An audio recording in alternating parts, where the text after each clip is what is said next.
श्री गुरु प्रदोष स्तोत्रम् अथ शिवाष्टकम्। प्रभुं प्राणनाथं विभुं विश्वनाथं जगन्नाथनाथं सदानन्दभाजाम् भवद्भव्यभूतेश्वरं भूतनाथं शिवं शङ्करं शम्भुमीशानमीडे। गले रुण्डमालं तनौ सर्पजालं महाकालकालं गणेशाधिपालं जटाजूटभङ्गोत्तरङ्गैर्विशालं शिवं शङ्करं शम्भुमीशानमीडे। मुदामाकरं मण्डनं मण्डयन्तं महामण्डलभस्मभूषधरन्तम् अनादिह्यपारं महामोहहारं शिवं शङ्करं शम्भुमीशानमीडे। तटाधोनिवासं महाट्टाट्टहासं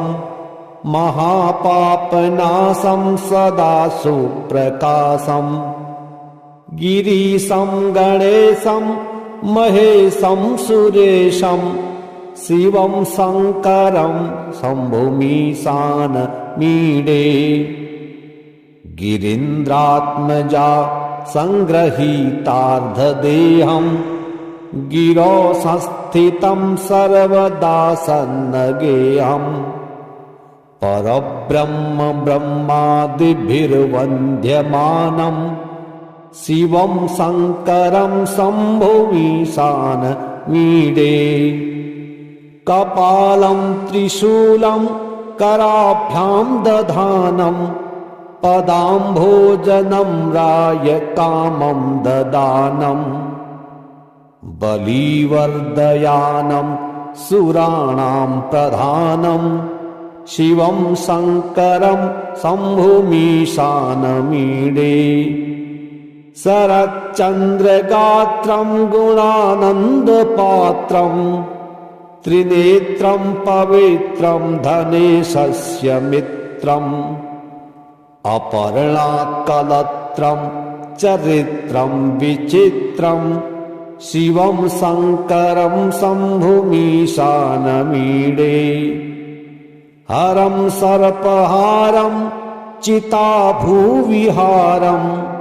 भवं वेदसारं सदा निर्विकारं श्मशाने वदन्तं मनोजं दहन्तं शिवं शङ्करं शम्भुमीशानमीडे। स्तवं यः प्रभाते नरः शूलपाणे पठेद् सर्वदा भर्गभावानुरक्तः सपुत्रं धनं धान्यमित्रं कलत्रं विचित्रं समामाद्यमोक्षं प्रयाति। प्रभुं प्राणनाथं विभुं विश्वनाथं जगन्नाथनाथं सदानन्दभाजाम् भवद्भव्यभूतेश्वरं भूतनाथं शिवं शङ्करं शम्भुमीशानमीडे। गले रुण्डमालं तनौ सर्पजालं महाकालकालं गणेशाधिपालं जटाजूटभङ्गोत्तरङ्गैर्विशालं शिवं शङ्करं शम्भुमीशानमीडे। मुदामाकरं मण्डनं मण्डयन्तं महामण्डलभस्मभूषधरन्तम् अनादिह्यपारं महामोहहारं शिवं शङ्करं शम्भुमीशानमीडे। तटाधोनिवासं महाट्टाट्टहासं महापापनाशं सदा सुप्रकाशम् गिरीशं गणेशं महेशं सुरेशं शिवं शङ्करं शम्भुमीशानमीडे गिरीन्द्रात्मजा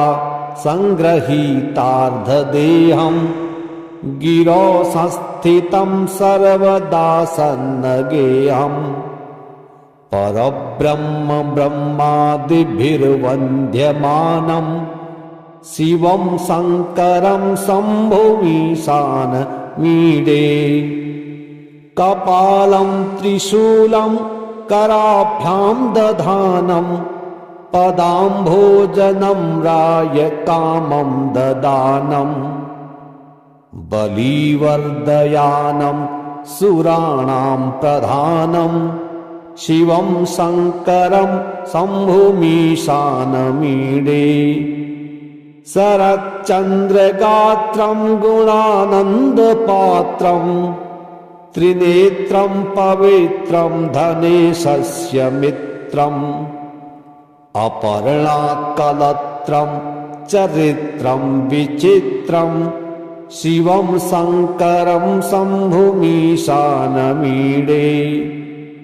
हरं सर्पहारं चिताभूविहारं भवं वेदसारं सदा निर्विकारं श्मशाने वदन्तं मनोजं दहन्तं शिवं शङ्करं शम्भुमीशानमीडे स्तवं यः प्रभाते नरः शूलपाणे पठेद् सर्वदा भर्गभावानुरक्तः सपुत्रं धनं धान्यमित्रं कलत्रं विचित्रं समामाद्य मोक्षं प्रयाति प्रभुं प्राणनाथं विभुं विश्वनाथं जगन्नाथनाथं सदानन्दभाजाम् भवद्भव्यभूतेश्वरं भूतनाथं शिवं शङ्करं शम्भुमीशानमीडे गले रुण्डमालं तनौ सर्पजालं महाकालकालं गणेशाधिपालम् जटाजूटभङ्गोत्तरङ्गैर्विशालं शिवं शङ्करं शम्भुमीशानमीडे मुदामाकरं मण्डनं मण्डयन्तं महामण्डलभस्मभूषधरन्तम् अनादिह्यपारं महामोहहारं शिवं शङ्करं शम्भुमीशानमीडे तटाधोनिवासं महाट्टाट्टहासं महापापनाशं सदा सुप्रकाशं गिरीशं गणेशं महेशं सुरेशं शिवं शङ्करं शम्भुमीशानमीडे गिरीन्द्रात्मजा सङ्गृहीतार्धदेहं गिरौ संस्थितं सर्वदा सन्नगेयम् परब्रह्म ब्रह्मादिभिर्वन्द्यमानं शिवं शङ्करं शम्भुमीशानमीडे कपालं त्रिशूलं कराभ्यां दधानं पदाम्भोजनं रायकामं ददानं बलिवर्दयानं सुराणां प्रधानं शिवं शङ्करं शम्भुमीशानमीडे शरच्चन्द्रगात्रं गुणानन्दपात्रं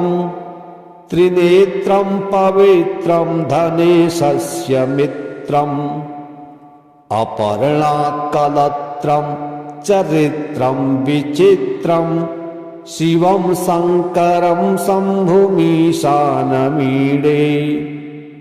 हरं सर्पहारं चिताभूविहारं भवं वेदसारं सदा निर्विकारम् शमशाने वदन्तं मनोजं दहन्तं शिवं शङ्करं शम्भुमीशानमीडे स्तवं यः प्रभाते नरः शूलपाणे पठेद् सर्वदा भर्गभावानुरक्तः सपुत्रं धनं धान्यमित्रं कलत्रं विचित्रं क्षमामाद्य मोक्षं प्रयाति प्रभुं प्राणनाथं विभुं विश्वनाथं जगन्नाथनाथं सदानन्दभाजाम् भवद्भव्यभूतेश्वरं भूतनाथं शिवं शङ्करं शम्भुमीशानमीडे गले रुण्डमालं तनौ सर्पजालं महाकालकालं गणेशाधिपालं जटाजूटभङ्गोत्तरङ्गैर्विशालं शिवं शङ्करं शम्भुमीशानमीडे मुदामाकरं मण्डनं मण्डयन्तं महामण्डलभस्मभूषधरन्तम् अनादिह्यपारं महामोहहारं शिवं शङ्करं शम्भुमीशानमीडे तटाधोनिवासं महाट्टाट्टहासं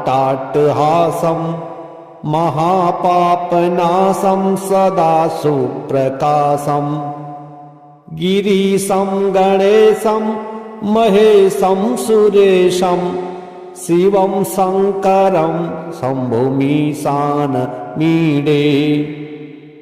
गिरीन्द्रात्मजा सङ्गृहीतार्धदेहं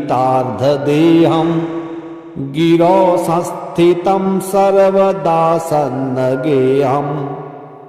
परब्रह्म ब्रह्मादिभिर्वन्द्यमानं शिवं शङ्करं शम्भुमीशानमीडे कपालं त्रिशूलं कराभ्यां दधानं पदाम्भोजनं रायकामं ददानं बलिवर्दयानं सुराणां प्रधानं शिवं शङ्करं शम्भुमीशानमीडे शरच्चन्द्रगात्रं गुणानन्दपात्रं त्रिनेत्रं पवित्रं धनेशस्य मित्रम् अपर्णाकलत्रं चरित्रं विचित्रं शिवं शङ्करं शम्भुमीशानमीडे हरं सर्पहारं चिताभूविहारं भवं वेदसारं सदा निर्विकारम् शमशाने वदन्तं मनोजं दहन्तं शिवं शङ्करं शम्भुमीशानमीडे स्तवं यः प्रभाते नरः शूलपाणे पठेद् सर्वदा भर्गभावानुरक्तः सपुत्रं धनं धान्यमित्रं कलत्रं विचित्रं क्षमामाद्य मोक्षं प्रयाति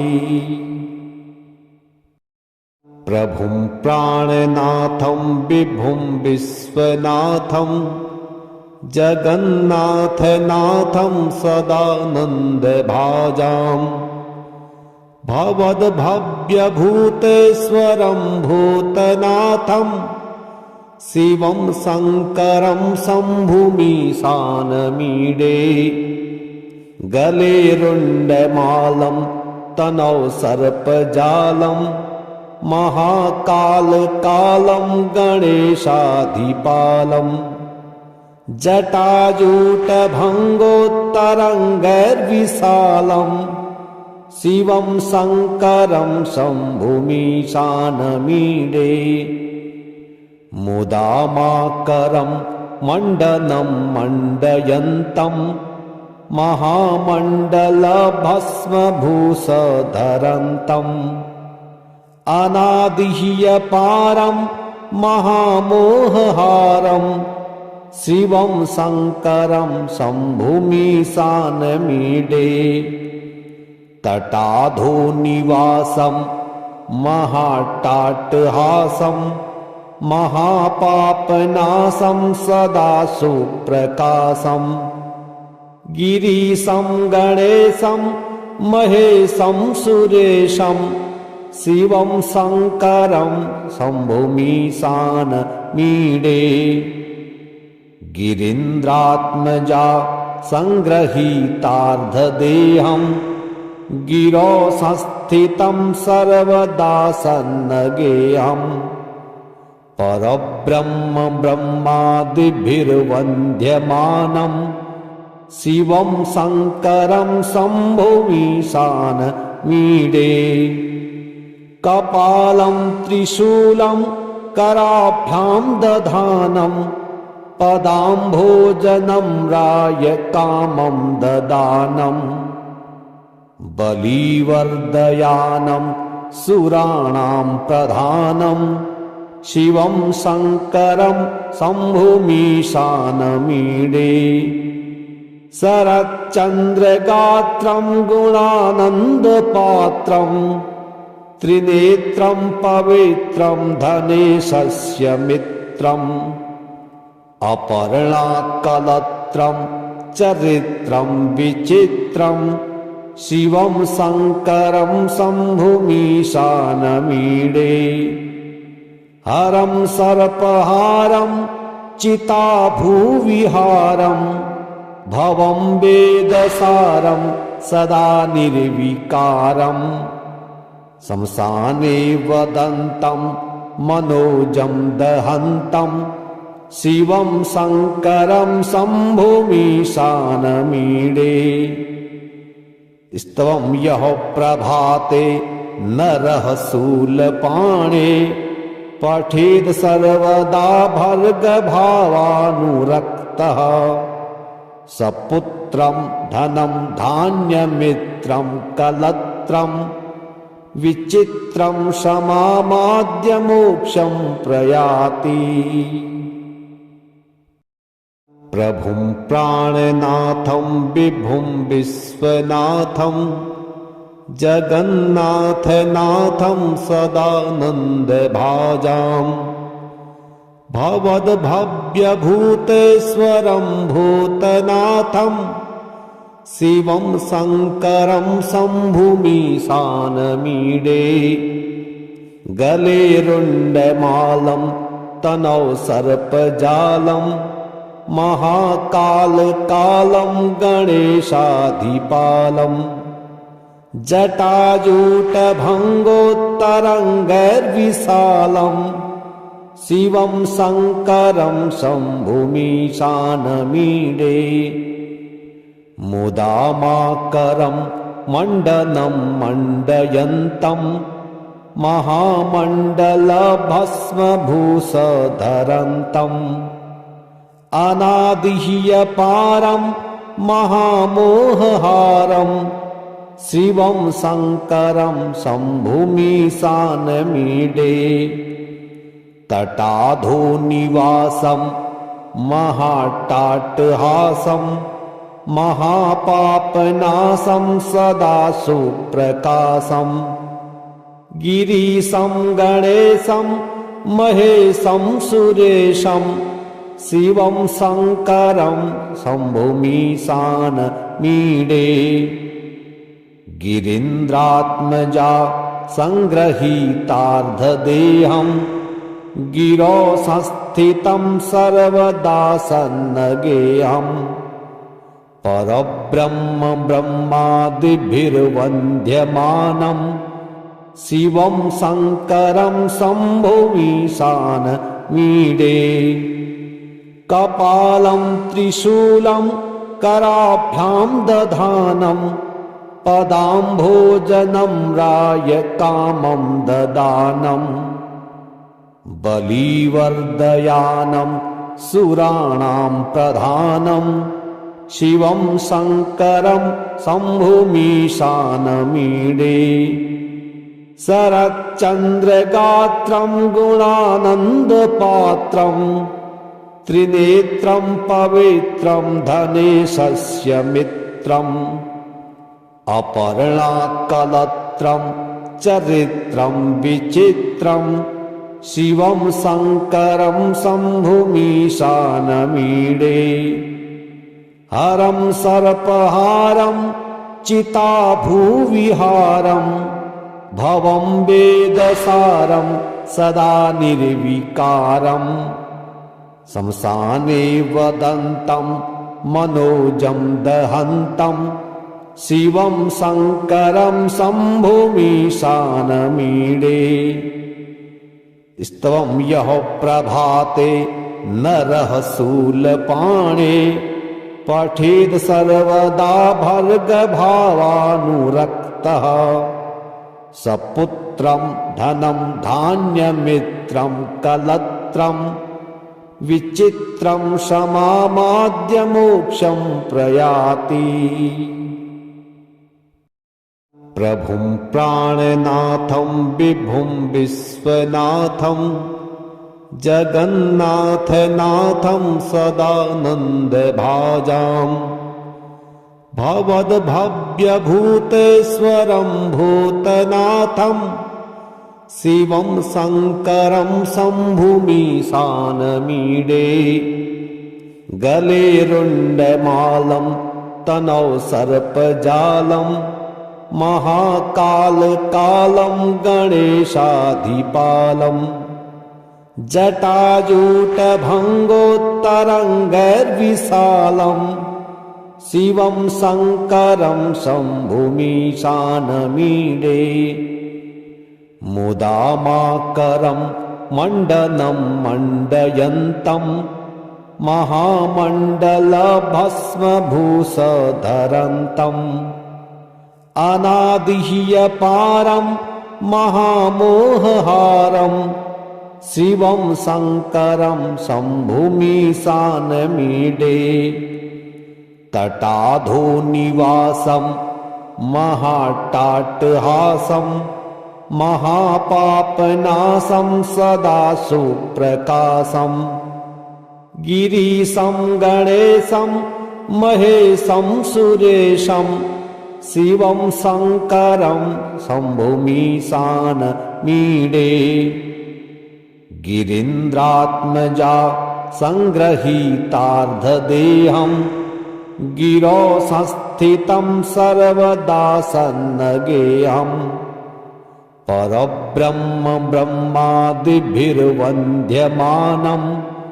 शिवं शङ्करं शम्भुमीशानमीडे कपालं त्रिशूलं कराभ्यां दधानं पदाम्भोजनं राय कामं ददानं बलिवर्दयानं सुराणां प्रधानं शिवं शङ्करं शम्भुमीशानमीडे शरच्चन्द्रगात्रं गुणानन्दपात्रं त्रिनेत्रं पवित्रं धनेशस्य मित्रम् अपर्णाकलत्रं चरित्रं विचित्रं शिवं शङ्करं शम्भुमीशानमीडे हरं सर्पहारं चिताभूविहारं भवं वेदसारं सदा निर्विकारं शमशाने वदन्तं मनोजं दहन्तं शिवं शङ्करं शम्भुमीशानमीडे स्तवं यः प्रभाते नरः शूलपाणे पठेद् सर्वदा भर्गभावानुरक्तः सपुत्रं धनं धान्यमित्रं कलत्रं विचित्रं क्षमामाद्य मोक्षं प्रयाति। प्रभुं प्राणनाथं विभुं विश्वनाथं जगन्नाथनाथं सदानन्दभाजाम् भवद्भव्यभूतेश्वरं भूतनाथं शिवं शङ्करं शम्भुमीशानमीडे। गले रुण्डमालं तनौ सर्पजालं महाकालकालं गणेशाधिपालम् जटाजूटभङ्गोत्तरङ्गैर्विशालं शिवं शङ्करं शम्भुमीशानमीडे। मुदामाकरं मण्डनं मण्डयन्तं महामण्डलभस्मभूषधरन्तम् अनादिह्यपारं महामोहहारं शिवं शङ्करं शम्भुमीशानमीडे। तटाधोनिवासं महाट्टाट्टहासं महापापनाशं सदा सुप्रकाशं गिरीशं गणेशं महेशं सुरेशं शिवं शङ्करं शम्भुमीशानमीडे। गिरीन्द्रात्मजा सङ्गृहीतार्धदेहं गिरौ संस्थितं सर्वदा सन्नगेयम् परब्रह्म ब्रह्मादिभिर्वन्द्यमानं शिवं शङ्करं शम्भुमीशानमीडे। कपालं त्रिशूलं कराभ्यां दधानं पदाम्भोजनं रायकामं ददानं बलिवर्दयानं सुराणां प्रधानं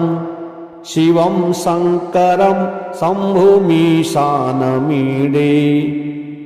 शरच्चन्द्रगात्रं गुणानन्दपात्रं त्रिनेत्रं पवित्रं धनेशस्य मित्रम् अपर्णाकलत्रं चरित्रं विचित्रं शिवं शङ्करं शम्भुमीशानमीडे। हरं सर्पहारं चिताभूविहारं भवं वेदसारं सदा निर्विकारम् शमशाने वदन्तं मनोजं दहन्तं शिवं शङ्करं शम्भुमीशानमीडे। स्तवं यः प्रभाते नरः शूलपाणे पठेद् सर्वदा भर्गभावानुरक्तः सपुत्रं धनं धान्यमित्रं कलत्रं विचित्रं क्षमामाद्य मोक्षं प्रयाति। प्रभुं प्राणनाथं विभुं विश्वनाथं जगन्नाथनाथं सदानन्दभाजाम् भवद्भव्यभूतेश्वरं भूतनाथं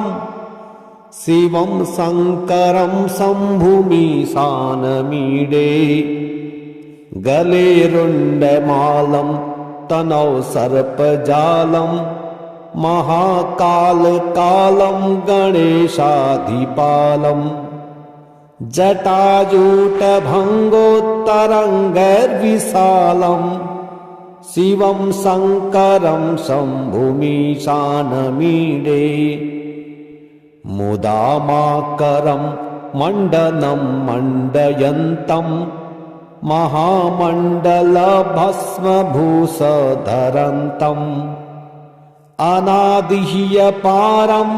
महामोहहारं शिवं शङ्करं शम्भुमीशानमीडे तटाधोनिवासं महाट्टाट्टहासं महापापनाशं सदा सुप्रकाशं गिरीशं गणेशं महेशं सुरेशं शिवं शङ्करं शम्भुमीशानमीडे गिरीन्द्रात्मजा सङ्गृहीतार्धदेहं गिरौ संस्थितं सर्वदा सन्नगेयं परब्रह्म ब्रह्मादिभिर्वन्द्यमानं शिवं शङ्करं शम्भुमीशानमीडे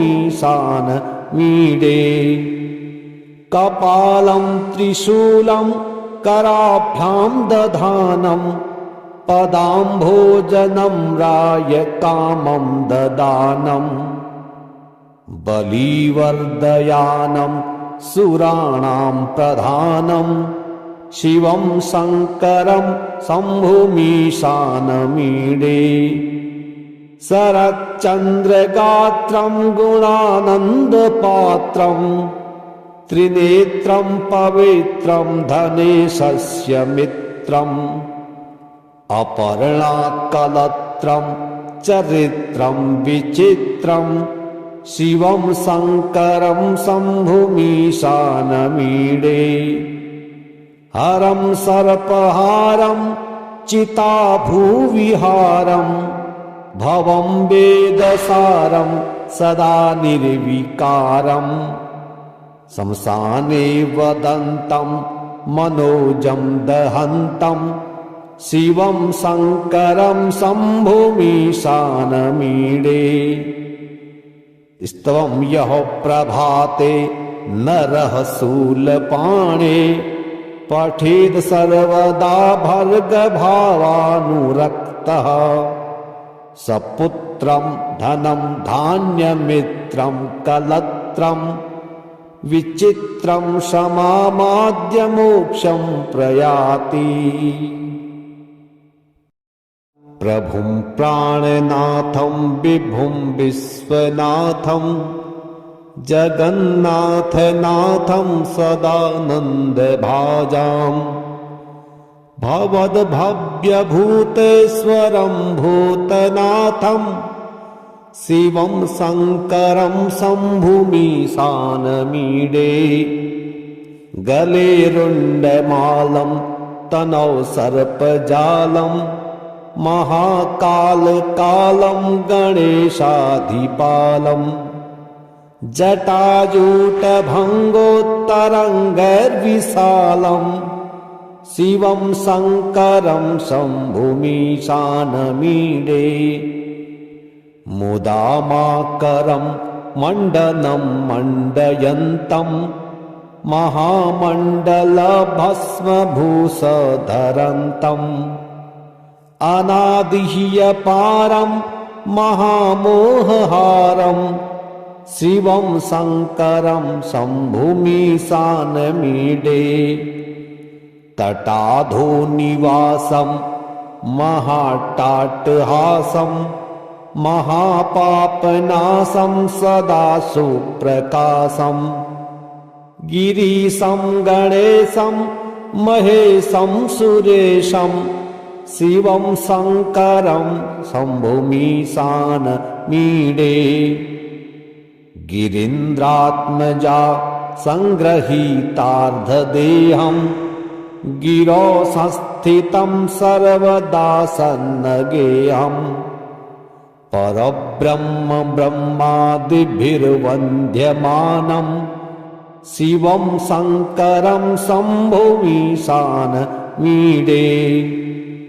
कपालं त्रिशूलं कराभ्यां दधानं पदाम्भोजनं रायकामं ददानं बलिवर्दयानं सुराणां प्रधानं शिवं शङ्करं शम्भुमीशानमीडे शरच्चन्द्रगात्रं गुणानन्दपात्रं त्रिनेत्रं पवित्रं धनेशस्य मित्रम् अपर्णाकलत्रं चरित्रं विचित्रं शिवं शङ्करं शम्भुमीशानमीडे हरं सर्पहारं चिताभूविहारं भवं वेदसारं सदा निर्विकारम् शमशाने वदन्तं मनोजं दहन्तं शिवं शङ्करं शम्भुमीशानमीडे स्तवं यः प्रभाते नरः शूलपाणे पठेत् सर्वदा भर्गभावानुरक्तः सपुत्रं धनं धान्यमित्रं कलत्रं विचित्रं समामाद्य मोक्षं प्रयाति प्रभुं प्राणनाथं विभुं विश्वनाथं जगन्नाथनाथं सदानन्दभाजाम् भवद्भव्यभूतेश्वरं भूतनाथं शिवं शङ्करं शम्भुमीशानमीडे गले रुण्डमालं तनौ सर्पजालं महाकालकालं गणेशाधिपालम् जटाजूटभङ्गोत्तरङ्गैर्विशालं शिवं शङ्करं शम्भुमीशानमीडे मुदामाकरं मण्डनं मण्डयन्तं महामण्डलभस्मभूषधरन्तम् अनादिह्यपारं महामोहहारं शिवं शङ्करं शम्भुमीशानमीडे तटाधोनिवासं महाट्टाट्टहासं महापापनाशं सदा सुप्रकाशं गिरीशं गणेशं महेशं सुरेशं शिवं शङ्करं शम्भुमीशानमीडे गिरीन्द्रात्मजा सङ्गृहीतार्धदेहं गिरौ संस्थितं सर्वदा सन्नगेयं परब्रह्म ब्रह्मादिभिर्वन्द्यमानं शिवं शङ्करं शम्भुमीशानमीडे कपालं त्रिशूलं कराभ्यां दधानं पदाम्भोजनं रायकामं ददानं बलिवर्दयानं सुराणां प्रधानं शिवं शङ्करं शम्भुमीशानमीडे शरच्चन्द्रगात्रं गुणानन्दपात्रं त्रिनेत्रं पवित्रं धनेशस्य मित्रम् अपर्णाकलत्रं चरित्रं विचित्रं शिवं शङ्करं शम्भुमीशानमीडे हरं सर्पहारं चिताभूविहारं भवं वेदसारं सदा निर्विकारम् शमशाने वदन्तं मनोजं दहन्तं शिवं शङ्करं शम्भुमीशानमीडे स्तवं यः प्रभाते नरः शूलपाणे पठेत् सर्वदा भर्गभावानुरक्तः सपुत्रं धनं धान्यमित्रं कलत्रं विचित्रं समामाद्य मोक्षं प्रयाति।